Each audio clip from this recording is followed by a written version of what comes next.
你看这些像干泥巴一样的东西，里边全是密密的虫卵。这边这些也是。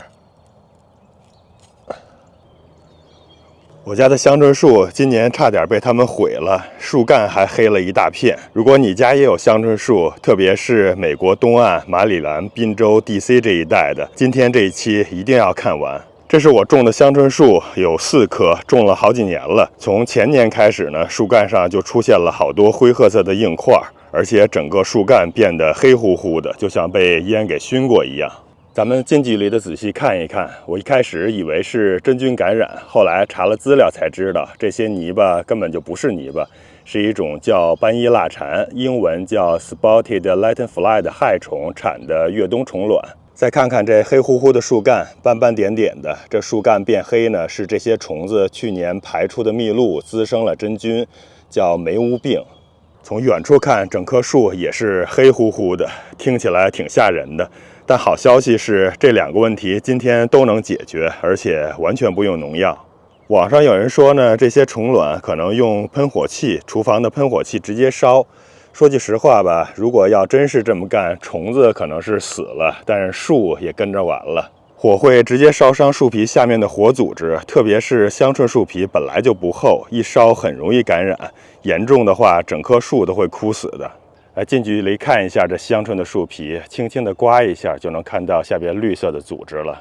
也有朋友说我3月初喷了休眠油，怎么没起作用？其实你可能已经杀死里面的胚胎了，但外面这层泥土壳不会自己消失，所以看起来是没起作用。那么到底怎么确认虫卵是不是真的死了呢？唯一100%确认清零的方式就是物理刮除。我用的是这种平口的金属刮刀，刷过油漆、刮过墙泥的朋友可能并不陌生，几块钱、10几块钱的东西。如果你手头没有的话，用废旧的信用卡也行。操作的时候呢，手腕一定要轻，贴着树皮，这样轻轻的刮。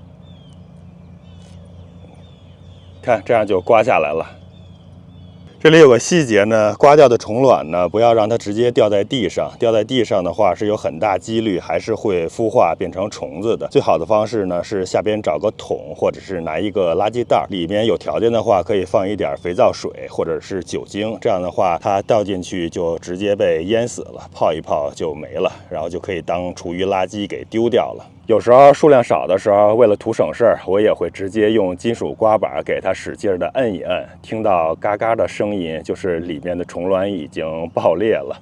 你看到汁水流出来，那说明它也就死掉了。不过通常不建议这样做，看着挺恶心的。再来看看这些灰色、白色的颗粒，就是虫卵的胚胎。你刮下来的时候呢，如果发现它是饱满的，就像这样的话，那就是活的。如果你刮掉之后是这种干瘪的，因为喷过休眠油的话，通常就会杀死一部分的。那这个时候那些胚胎就是死的，就不用太担心了。我们重点要处理的就是这些饱满的，要给它刮掉、杀死。它有的时候藏的是比较深的，所以得仔细找，而且通常都是成片出现。你看这儿找到了之后，往下看，这和树皮颜色非常像，这些全都是，都要小心的给它刮下来。再往下找一找，看这2块也是，这个和这个部分就会有1半以上都已经被杀死了，这个呢看起来是活的。刮完虫卵呢，也可以顺手把树干变黑的问题解决了。这层黑色的东西就是霉污病，给大家吃颗定心丸，它只是附在树皮表面，不会进到树里边，更不会影响春天长出来的新芽。你看这个季节4月初，这香椿芽已经开始萌发了。一般情况下呢，这些香椿芽是不会沾到霉污的，即便是沾上的话，用水洗一洗也是可以放心食用的。如果要实在不放心的话，也可以拿水枪过来，有一点压力给树冲一冲，冲个澡。但是一般有香椿芽发出来的时候，就不建议这样做了。或者如果你只有一棵小的香椿树，工作量不大的话，也可以拿来毛刷，用一桶温水加上一点点肥皂，把这黑色的树皮稍微的给它刷一刷。不过我觉得那个太费时间了，也没有什么实际的效果。过一阵子下几场雨，可能也就渐渐的清刷干净了。另外要注意的是，找虫卵的时候一定要仔细。你看有很多地方，像这些，这都是比较明显的。还有的时候它藏在一些犄角旮旯里边，或者是一些裂开的树皮、树沟里边，那种就不太好找。所以尽可能仔细的找一找，把它们都给找出来，刮掉，然后用密封袋或者是水桶给它装起来。你像我这些树呢，在早春3月初的时候，我已经打过石榴合剂和休眠油了。这种办法呢是可以杀死一部分虫卵的。今天又给它仔细的找了找，刮掉了很多的虫卵。这2种办法呢，其实已经可以把大部分的虫卵去掉了。但是呢，绝对不能掉以轻心，我们还得进行第2步。第2步呢，要提前准备，但并不着急用。到4月下旬或5月，没刮干净的虫卵会孵化成黑白色的小虫。它们有一个习惯，就是每天从地上顺着树干往上爬。经历过斑衣蜡蝉虫害的朋友，肯定是印象特别深刻。到4月底、5月的时候，就会发现大批的斑衣蜡蝉的幼虫大军顺着树干往上爬，然后一点一点的变成红色，有斑点儿。最后长出翅膀能飞。一旦到了幼虫开始孵化的时候，就要使用这种树干粘虫带了，可以直接给它绑上去。这样的话，虫子爬的时候就会被粘在上边。但使用的过程中呢，还是要注意2个细节的。第一就是，如果你买的粘虫带比较宽的话，可以给它裁切一下，因为这斑衣蜡蝉它其实是很小的，不会爬到太高，所以很窄的一条就可以了。像这种呢，刚好买的是比较合适的。看我手大概也就是手指的长度吧，这就足够了，不需要比这个更宽的，那是浪费。这种粘虫带呢，它不光是能粘斑衣蜡蝉的幼虫，还能够防止蚂蚁上树，所以对果树来说也是非常好用的。